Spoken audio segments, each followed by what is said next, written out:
हाय नमस्कार दोस्तों, स्वागत है आप सबका मेरे यूट्यूब चैनल में। मैं हूं मनीष कुमार। और अगर आपको भी एलएलबी करने का शौक है और आप बिहार में रहते हो, आपके पास कॉलेज लिमिटेड कॉलेज है, आपको समझ नहीं आ रहा है कि क्या करें क्या ना करें, कौन से कॉलेज में एडमिशन लें कौन से कॉलेज में ना लें। एक कॉलेज है एसके लॉ कॉलेज, जो कि मुजफ्फरपुर में है, BREBU में, मतलब जो बिहार यूनिवर्सिटी है उससे एफिलिएटेड है, प्राइवेट कॉलेज है।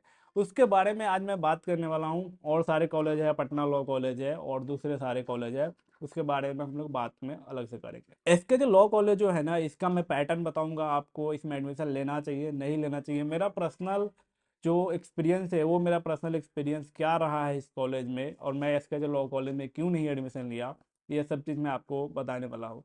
अगर इसके लॉ कॉलेज में आप एडमिशन लेना चाहते हो तो आपको एंट्रेंस देना पड़ता है। एंट्रेंस काफ़ी इजी होता है, और जब इसकी फॉर्म आती है तो कॉलेज की वेबसाइट है, जिसका डिस्क्रिप्शन में मैं लिंक दे दूंगा, वहाँ पे और नोटिफिकेशन आती है, और साथ में आप कॉलेज में जाओगे तो वहाँ पे भी वहाँ लगा देते हैं नोटिस बोर्ड पे।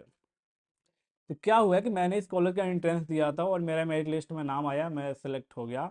एंट्रेंस काफ़ी इजी होता है, आप भी पास कर सकते हो, कोई उतना हार्ड नहीं होता। उसके बाद में मैं गया एडमिशन लेने। सबसे पहले मैं आपको इसे बताता हूँ, इन लोगों के दो तीन वेबसाइट है। कभी किसी वेबसाइट पे मेरिट लिस्ट डालते हैं, कभी किसी वेबसाइट पे डालते हैं। तो पहली बात तो मेरे को पता ही नहीं लगा। जब एडमिशन का टाइम चला गया, 2 दिन बाद में गया, फिर क्या हुआ, एडमिशन लेने के लिए वो लोग रेडी थे, बोले ठीक है। एडमिशन का जो नोटिफिकेशन था वो अलग वेबसाइट पे था, तो हम नोटिफिकेशन नहीं आपको मिल पाया, तो आपका एडमिशन हो जाएगा, आप एडमिशन ले लो। लेकिन उसके बाद में क्या होता है कि मेरा डॉक्यूमेंट वेरिफिकेशन होता है, डॉक्यूमेंट वेरीफाई करवा लेता हूँ। जो टीचर्स होते हैं एडमिशन सेल में, वो टीचर्स उसको वेरीफाई कर देते हैं। उसके बाद में आप होता है कि चालान कटवाइए, मतलब जो कॉलेज का फीस है, लगभग 45,000 फीस है। उस फीस को पेमेंट करने के लिए आप चालान कटवाइए।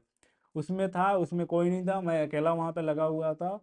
मैं 2 घंटे से वहाँ पे खड़ा हुआ था। फिर वहाँ पे जो काउंटर है वो आदमी आया, टीचर्स आया, बोल रहा है आप अभी 1 घंटा और रुकिए। और इतना रूडली बिहेव, वो ऐसे आपको बिहेव करते हैं जैसे कि मतलब आपने कर्जा खा कर रखा हुआ है, कोई उनको फर्क नहीं पड़ता, कोई मतलब नहीं है। आप उनको इतने मोटा फीस दे रहे हो, उनको उससे कोई फर्क नहीं पड़ता। ऐसा लगता है जैसे आप किसी उन पे ना, आप पे ना वो लोग एहसान कर रहे हैं, ऐसा है। उसके बाद में कॉलेज के वेबसाइट पे ईमेल है, फ़ोन नंबर है, आप फ़ोन कर लो, ईमेल कर लो, कोई रिस्पॉन्स नहीं होता है, कुछ नहीं होता है। उसके बाद में पढ़ाई की बात करो। पढ़ाई मैंने अपने दोस्तों से पूछा है, जिन लोगों को मैं जानता हूँ, तो उनको पढ़ाई थोड़ी सी ठीक ठाक होती है, लेकिन घूसखोरी भी होती है, ये मना नहीं किया जा सकता। मैं वहाँ पे गया था, और देखो एक चीज़, जो लोग आ रहे थे, जो 100-200 रुपये दे रहे थे, उनकी काम फटाफट हो जा रही थी। आपको कुछ चीज़ लेना है तो देना पड़ेगा, आपको कुछ प्रैक्टिकली कॉपी लेना है तो उसमें देना पड़ेगा, और कुछ लेना है तो उसमें देना पड़ेगा। और अगर आपका जान पहचान नहीं है तो आपका काम नहीं होगा। तो यार मुद्दे की बात करते हैं, मैं आपको एक चीज़ क्यों बता रहा हूँ, इतनी चीज़ें क्यों बता रहा हूँ। देखो मेरा एक ही चीज़ कहना है कि अगर आपके पास ऑप्शन है, आप इतने इंटेलिजेंट हो, आपके पास पैसे हैं, आप इंटेलिजेंट हो और आप सच में पढ़ना चाहते हो लॉ, तब आप बिहार से बाहर चले जाओ, जीएलसी कॉलेज मुंबई चले जाओ, और जो टॉप कॉलेज है उसके एग्ज़ाम को आप क्रैक कर लो, और वहाँ पहले ट्राई करो। अगर कुछ नहीं होता है, आपका मजबूरी होता है, तब आप यहाँ पे करना, क्योंकि यहाँ पे करने के बाद ना इसकी कोई वैल्यू नहीं रह जाती है। सेंटर पे चीटिंग हो रहा है। और एक चीज़ बताओ, अगर आप चीटिंग करके पास हो जाओगे, तब क्या ही हासिल कर लोगे यार, डिग्री का क्या होता है, डिग्री से कुछ नहीं होता ना।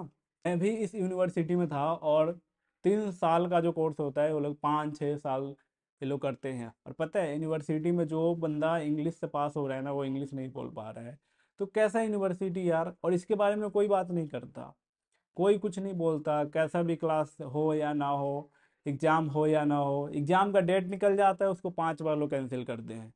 तो ये कुछ था। अगर आपका मजबूरी है, आपके कुछ नहीं कर पाओगे, आपका इतना मजबूरी है कि नहीं मैं तो बाहर नहीं जा पाऊंगा, तब तो आप इसी कॉलेज में एडमिशन ले लो, या फिर इसी यूनिवर्सिटी में ले लो। लेकिन अगर आपके पास ऑप्शन है तो ये गलती कभी मत करना जो मेरे साथ हो चुका है। ये बहुत ही इंपॉर्टेंट था, मैं बताना चाहता था कि जो भी लॉ करना चाहता है, या जो इस यूनिवर्सिटी में एडमिशन लेने वाला है, उसकी ज़िंदगी बर्बाद ना हो। ठीक है, मिलेंगे फिर किसी और वीडियो में। ये बहुत ही इंपॉर्टेंट था, मैं आपको बताना चाहता था। तब तक के लिए बाय बाय।